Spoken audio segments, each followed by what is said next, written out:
Bienvenidas, bienvenidos a Galería VIP.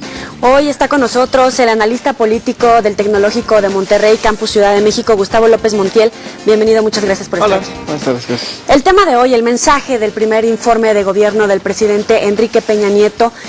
Nuevamente sigue esta guía de los 5 ejes en los que divide su gobierno. El primer punto es seguridad. Regresar a México a un estado de paz.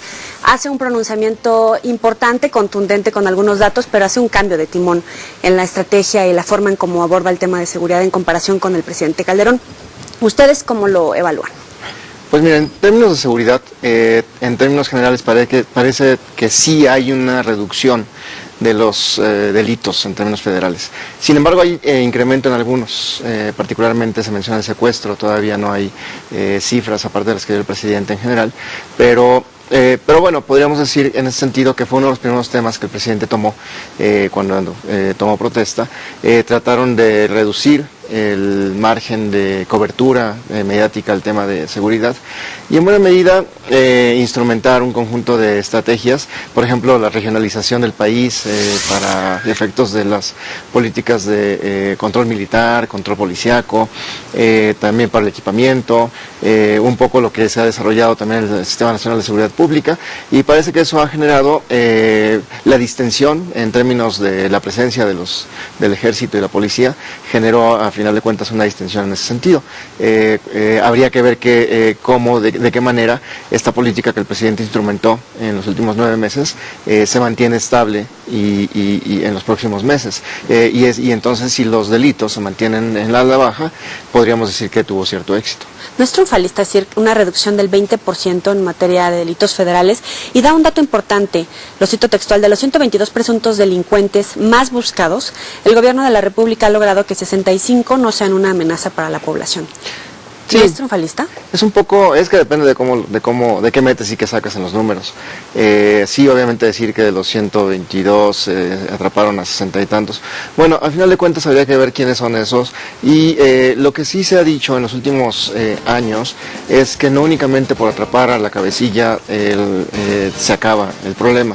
Porque al final de cuentas eso genera una multiplicación, obviamente, de los grupos que se quedan sin líder, y en ese sentido generan sus propios liderazgos y por lo tanto tienden a tal vez apagarse un poco unos días y después retoman el tema del crimen. A final de cuentas, sin embargo, sí es impactante decir que atrapamos a los 65 a 65 de los 122 más buscados. El problema es quiénes son esos 65 y si realmente los delitos que cometían son de alto impacto. ¿Y tienen claras las autoridades quiénes son estos 122, quiénes son estos 65 con nombres, y en términos de transparencia son efectivos y creíbles estos datos? Creo que son creíbles hasta el punto en el que estos datos están en los órganos de transparencia, obviamente de la PGR y de la CEIDO y de todas estas dependencias que se encargan del tema de seguridad. Pero otra vez, habría que regresar a ver cuál es el impacto que estos delincuentes tenían. Obviamente sí tenían algún tipo de impacto, pero ¿por qué no hay otros que a final de cuentas no han sido atrapados? Y habría que ver también otro tema, de los que ya se han atrapado, ¿qué ha pasado con ellos? Cómo van, si es que siguen sus procesos, si es que han quedado libres. Por ejemplo, atrapan a muchos y de repente cuando nos enteramos vuelven a atrapar a algunos que ya habían atrapado antes. Entonces, pero bueno, todo eso habría que ubicarlo en términos de eficiencia policíaca. Pero este procesamiento penal que les dicten sentencia no necesariamente llega ni siquiera al 50%, incluso con datos del propio expresidente Felipe Calderón. ¿En este sentido es más efectivo este gobierno? O sea, de todos esos detenidos, ¿en verdad podrían ser más el número de procesados, etcétera? Bueno, todavía eso no lo podemos saber porque los juicios tardan mucho tiempo, pero sí, por ejemplo, si recordamos lo que hacía el presidente Calderón, atrapaban a varios y de repente se iban cayendo los casos. Al final quedaban en la cárcel porque había un caso que no se podía caer, pero eran 7 o 6 años los que estaban ahí, como vimos ahora, por ejemplo, con el caso de Caro Quintero, que obviamente es distinto, pero al final de cuentas es el tema de impunidad todavía. Creo que ahí hay un aspecto al que el presidente no se refirió de manera puntual. Obviamente hay una parte que no le corresponde, que le corresponde al Poder Judicial, pero creo que sí le corresponde la parte de la construcción de casos sólidos, que no se caigan como se cayeron muchos casos en el sexenio pasado. La Gendarmería va hasta el 2014, próximo año, cuando él en realidad había dicho que iba a operar este año. Algunos hablan de ingobernabilidad. ¿Con base en qué se puede sustentar a 9 meses sobre todo? ¿Se puede hablar de ingobernabilidad? Bueno, la ingobernabilidad se refiere al hecho de que el gobierno tome decisiones y las pueda ejecutar. Cuando los gobiernos toman decisiones y no las ejecutan, los niveles de gobernabilidad decrecen. En ocasiones no las pueden ejecutar porque entre la misma ley puede haber contradicciones y entonces, por ejemplo, los delincuentes se amparan y no hay en ese sentido gobernabilidad. Una cosa distinta es la estabilidad. La estabilidad es un tema social y la gobernabilidad tiene que ver con los gobiernos tomando decisiones. Si vemos lo que ha pasado en el contexto de estos 9 meses en México, el presidente parece que hay momentos en los que va muy adelante tomando decisiones, pero hay otros momentos donde de repente, como lo que pasó hace una semana y media cuando se detuvo la aprobación, por ejemplo, de las discusiones en la Cámara, de repente como que se detienen y entonces sí, hay la entrada, por ejemplo, de otros actores, pero a final de cuentas esos son los temas que a final de cuentas le permitan a la gente pensar que hay debilidad o que a lo mejor no hay gobernabilidad o no hay las riendas. Por ejemplo, hay muchos comentarios después del informe que dicen que el presidente apenas va a tomar las riendas del país, que todavía no se ve que esté controlando cosas. Hay lo perciben lento, débil. Así es. Por ejemplo, el contexto de este informe es un contexto que no se presentaba en otros informes desde hacía tiempo, en otros primeros informes. Por ejemplo, el contexto en el sentido de, pues, cosas que vamos a platicar después sobre el bajo nivel económico que hemos tenido en los últimos 9 meses, el bajo nivel de gasto, los temas de seguridad que ya vimos, la percepción sobre el trabajo presidencial. A diferencia de los últimos presidentes, el presidente Peña Nieto tiene un nivel de aceptación un poco más bajo, está en 55% más o menos, 55 más o menos, cuando otros presidentes estuvieron en los 60, 70 más o menos. Entonces eso genera un clima, una percepción, en el sentido de que el gobierno está débil, de que el gobierno no va rápido, de que faltan otras cosas, que el presidente ofreció en la campaña, porque venía de una campaña muy dinámica, y al final de cuentas parece que no hay tantos resultados. Dice un mensaje muy directo: no permitirá que se haga justicia por propia mano, y supongo que va para las policías comunitarias, pero también en qué tanto se refiere, por ejemplo, a las movilizaciones por parte de maestros, en este caso de la CENTE, porque es un mensaje muy directo, muy claro, y supongo que va enfocado en estos dos sentidos, los que vengan. Así es, y también tiene junto con esa frase otra que dice tenemos que incrementar la presencia del Estado. Y están ligadas en el sentido de que cuando no hay Estado hay posibilidad mayor de protesta, no únicamente porque no haya presencia del Estado, sino porque la presencia del Estado implica solución de problemas también. Y entonces, y obviamente el tema de policías comunitarias.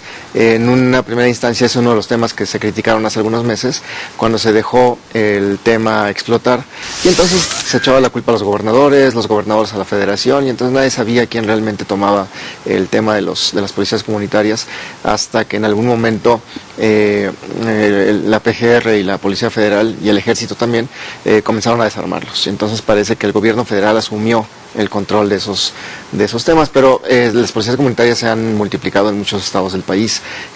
Son varios estados, más de la mitad de así los es, estados. Y el presidente envía en ese sentido un mensaje, pero también envía un mensaje en términos de estabilidad, es decir, el tema de la CENTE, y no únicamente la CENTE, sino también otras manifestaciones que hemos tenido. Hay que recordar la CETEC de Guerrero hace algunos meses en la carretera México-Acapulco, y otras manifestaciones que ha habido, donde refleja la idea de que ante la posibilidad de inestabilidad social hay un gobierno que está pendiente. Ahora, en el tema económico, atribuyó a agentes externos este corto crecimiento, que además admite en este mensaje. Sí, y creo que se admitió demasiado tarde. porque ya desde hacía algunos meses había una tendencia a la baja, particularmente en los temas de productividad. En ese sentido, pues, hasta que se anunció hace 2 o 3 semanas el hecho de que estamos en 1% de crecimiento en el primer semestre. Bueno, ellos se ajustan a 1,78 y Banamex da 1%. Sí. Sí, a final de cuentas habían previsto un poco más de 2, entonces el hecho de no reconocerlo antes evita que las empresas y los grupos productivos tomen medidas, y las familias mexicanas también, porque si tú tienes una economía que va a la baja y no lo reconoces, pues a final de cuentas hace que no haya información real disponible para la gente, y en ese sentido no tomas las previsiones, sigues gastando. Y las empresas siguen previendo crecimientos que a final de cuentas no son. Entonces creo que es un tema importante y además sí podemos a lo mejor echarle la culpa a la tendencia que ya traíamos del gobierno anterior. Pero es superior incluso a la proyección que había hecho de este gobierno. Así es. Ahí, por ejemplo, hay un tema en el sentido de, como no se tomaron previsiones antes, tampoco hubo previsiones por parte del gobierno formales, y en ese sentido el tema del gasto, ¿no? El gasto gubernamental implica un gran gasto en términos de áreas productivas, y en ese sentido la falta de toma de decisiones al inicio del sexenio hizo que no hubiera gasto en muchos sectores, y por lo tanto se deprimieron incluso mucho más. Algunos especialistas hablan de recesión, por lo menos estancamiento económico, pero otros ya lo llevan a un nivel un poco más preocupante al tema de recesión. ¿Estamos en ese momento? Sí, en algunos momentos hay la previsión, porque hay algunos sectores que ya manifiestan dos caídas en semestres consecutivos, y eso implica ya recesión en esos espacios. Si en términos, por ejemplo, de crecimiento, volvemos a estar en números negativos con respecto a los que ya se anunciaron en los siguientes meses, estaríamos entrando a un proceso tal vez de recesión que a final de cuentas puede impactar. A los temas estos externos que el presidente se refería en algún momento del informe, es fundamentalmente pues los temas europeos, la crisis europea, un poco los Estados Unidos redujeron su nivel de crecimiento en algún momento, pero lo retomaron nuevamente. ¿Pero no pertenece más al sexenio pasado, todos esos temas que acabas de mencionar? En términos de tendencia, sí. Pero hay que recordar también que hubo en este año un crecimiento exponencial del desempleo, por ejemplo, en Europa, un poco en los Estados Unidos, y por lo tanto como reflejo del declive económico. Aquí llegó al 5%. Vamos a seguir platicando con ustedes. Ojalá nos puedan enviar sus preguntas a través de las redes sociales. Está con nosotros Gustavo López Montiel.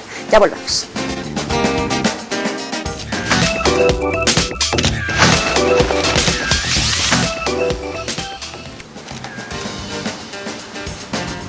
Gracias por seguir con nosotros en Galería VIP. Estamos platicando con el doctor Gustavo López Montiel acerca del mensaje del presidente Enrique Peña Nieto con motivo de su primer informe de gobierno a 9 meses. En materia educativa también fue un tema que abordó, por lo menos lo aplaudieron 6 ocasiones, creo que fue el momento en donde más aplausos recibió. Sin embargo, también hay bastantes críticas en ese tema. Por un lado, la aprobación de esta reforma, sobre todo de la Ley General de Servicio Profesional Docente, de manera expedita en la primera sesión en la Cámara de Diputados, y ahora que ya se turnó al Senado.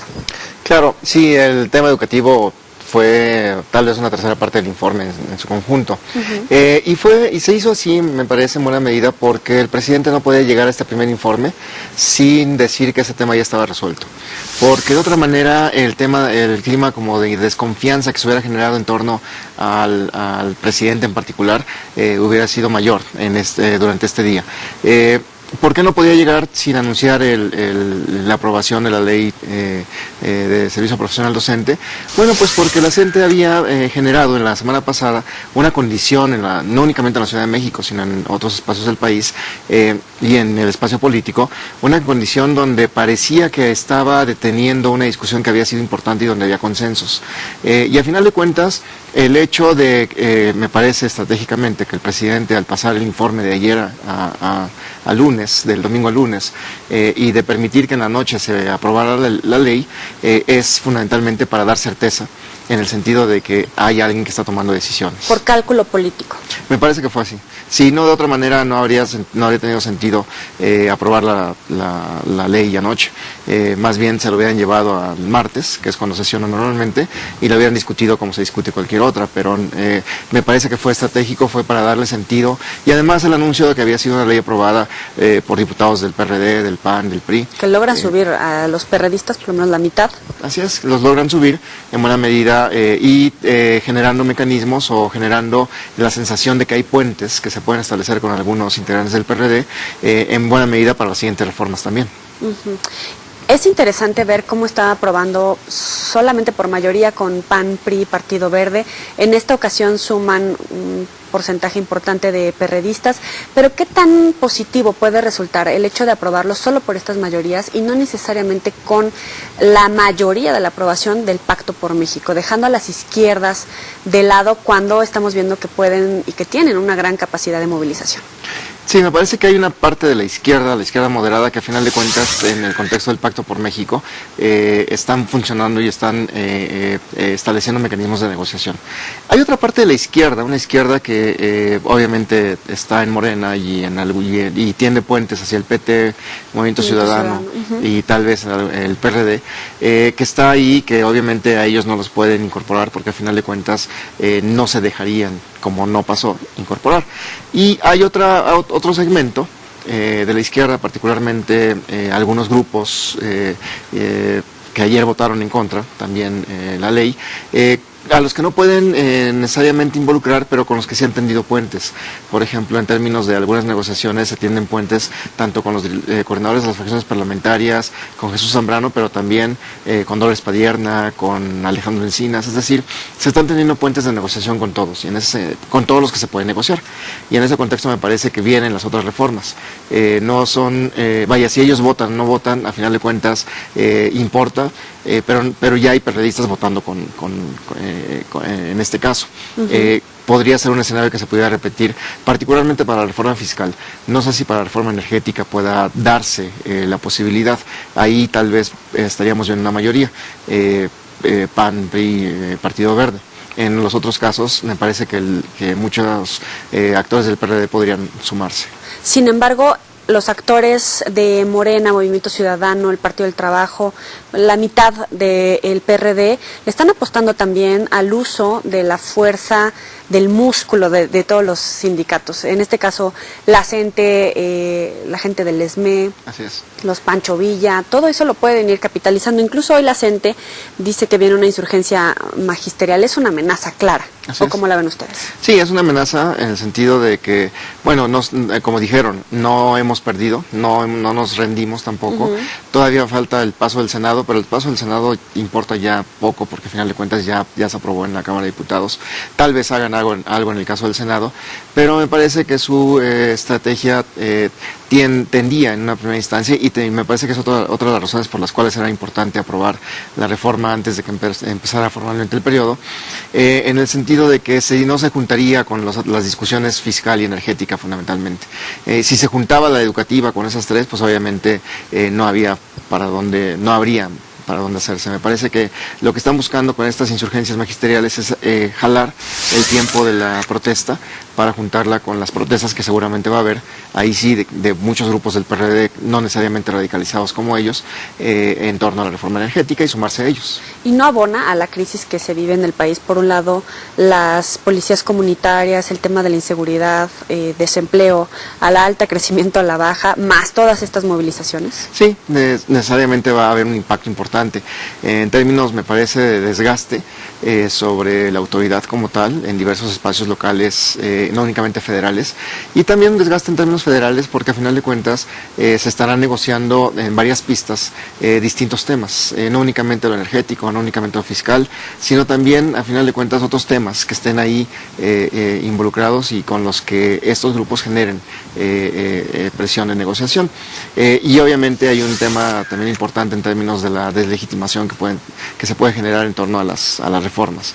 En buena medida, en parte la energética. La fiscal depende un poco del alcance de la reforma al IVA que se genere. De la energética también, en el sentido, ahí me parece un poco más, en el sentido de pues este discurso sobre el petróleo es nuestro, no hay que vender a Pemex. La inversión privada en Pemex y CFE. La inversión privada, y un tema que han estado trayendo las empresas en los últimos días, particularmente las extranjeras, en el sentido de que los contratos les permitan registrar el petróleo como activo de ellos. Las reservas ya se están yendo a ese punto. Así es, porque si no, de otra manera las empresas no incrementan valor.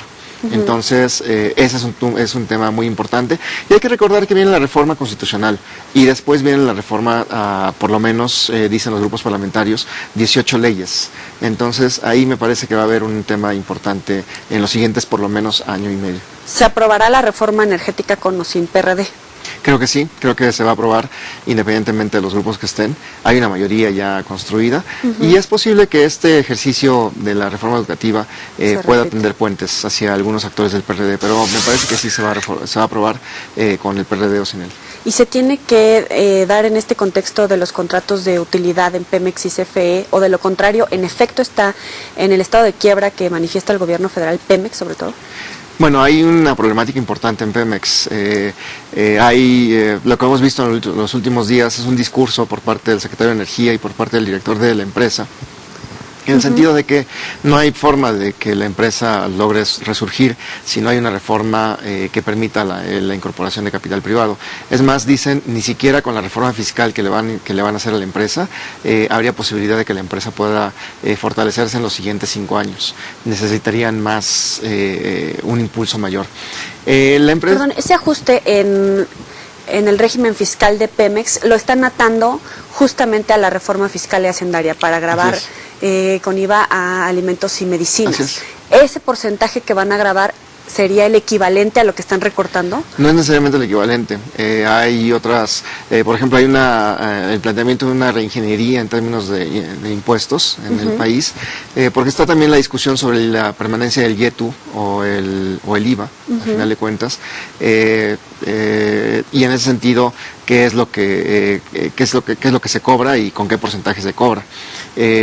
Obviamente no hay mucha información todavía sobre el tema, pero se estaba planteando la reducción, por ejemplo, de algún impuesto y el incremento de algún otro, en el sentido de generar menos impacto y reactivar procesos de consumo. Habría que ver en ese sentido cómo viene, pero en términos de ingresos, sí, la parte esta de IVA no necesariamente cubriría los costos, o más bien el dinero que dejaría de entrar por Pemex. Incluso lo que dejaría entrar por lo que Pemex aporta sería poco en comparación por eso la idea del director de Pemex y del secretario de Energía, en el sentido de que la reforma no necesariamente implica mucho dinero para Pemex, implica una parte, pero se seguiría aportando al erario. Están atando todo el crecimiento económico a la aprobación de las reformas. Así es. Y ese es el mensaje por parte del presidente Enrique Peña Nieto, pero también no está siendo contraproducente en el sentido de que de no aprobarse, tal y como lo están planteando, de ahí se puede justificar este decrecimiento. Así es uno de los aspectos por los cuales creo que es importante, es inevitable, creo que pase la reforma, por un lado. Por otro lado, sí, y siempre hablan de un plan B. Y dicen, bueno, si no nos aprueba, entonces tendríamos que destinar más recursos al financiamiento de Pemex, dejar de perforar en algunos lugares. Bueno, eso por un lado. Sin embargo, por el discurso del presidente hace una especie de pinza. Por un lado están los recursos que se obtendrían para la reforma fiscal, pero hay que recordar que muchos de los compromisos del Pacto por México no se pueden lograr si no hay más dinero. Por ejemplo, el decremento más bien de la edad para entrar al programa de adultos mayores. De 70 a 65. Así es, de 70 a 65, el tema de las madres solteras, las becas para estudiantes, todo ese tipo de cosas no se pueden lograr si no hay más dinero. El tema de infraestructura, por ejemplo, el presidente dijo, en el sexenio vamos a invertir 4 billones de pesos. Siempre y cuando haya dinero, ¿no? Entonces, sí, todo el crecimiento se ata a la reforma fiscal como una especie de chantaje, en el sentido de que, bueno, si no tenemos reforma fiscal, no nos echen la culpa de que no podemos hacer algo, ¿no? Sin embargo, siempre hablan también de un plan B. en el sentido de que, bueno, si no tenemos reforma fiscal, tendríamos que buscar la manera de generar más recursos a través de otros mecanismos impositivos para poder hacer frente a las necesidades que se tienen. El gran tema que anunció con bombo y platillo al inicio de su gobierno fue la cruzada contra el hambre. Sin embargo, hoy no se habló del tema. No sé si tiene que ver por la falta de inyección de recursos extraordinarios para cumplir con estas metas o a qué se debió. Tiene que ver con, sí, por un lado el tema de la articulación de los programas que hubo. En realidad la cruzada contra el hambre tiene que ver con muchos programas en torno al tema de política social. Se alinearon muchos de ellos. A final de cuentas hay un problema de coordinación en varios espacios. Por ejemplo, el tema más relevante es el DF, pero podemos encontrar estos temas en niveles municipales y estatales en otras dimensiones. Y creo que es una de las razones por las cuales estas problemáticas han retrasado, me parece, la consecución de resultados que se puedan anunciar por parte del presidente. Grosso modo, ¿cuál es tu balance de estos 9 meses de gestión? Bueno, creo que en el contexto en el que se da el informe estamos un poco peor que cuando el presidente tomó protesta. Algunas de las cosas son culpa de él, otras no son culpa de él, obviamente, son tendencias que ya se traían, pero me parece que el presidente en este primer informe tuvo también la oportunidad de generar un discurso de confianza a los actores productivos, de decir, bueno, miren, esto es lo que estamos haciendo. No sé hasta qué punto, ya lo dirán las encuestas, pero no sé hasta qué punto ese discurso se convierta precisamente en un mecanismo que genere no únicamente confianza, sino certidumbre, porque al parecer el tema de que si no logramos las reformas, entonces a ver qué hacemos, me parece que eso genera mucha más incertidumbre a muchos actores que están deteniendo inversiones, que están deteniendo mecanismos de productividad, que no toman decisiones porque a final de cuentas a ver qué va a pasar con las reformas. Entonces creo que es un momento importante en los siguientes 4 meses, 5 tal vez, en donde si no se decide, sí, de aquí a diciembre, 4, si no se decide en términos de lo fiscal y lo energético, entonces ahí tendremos que ver cuál es el discurso que el presidente reconstruye para generar entonces no únicamente confianza, sino ahora sí crecimiento. Sin duda es la prueba de fuego estos meses. Muchísimas gracias, Gustavo López Montiel, analista político del TEC de Monterrey, Campus Ciudad de México. Gracias por estar aquí. Y gracias a ustedes por acompañarnos. Nos vemos a las 9 de la noche en TVC Noticias Territorio. Pásela bien.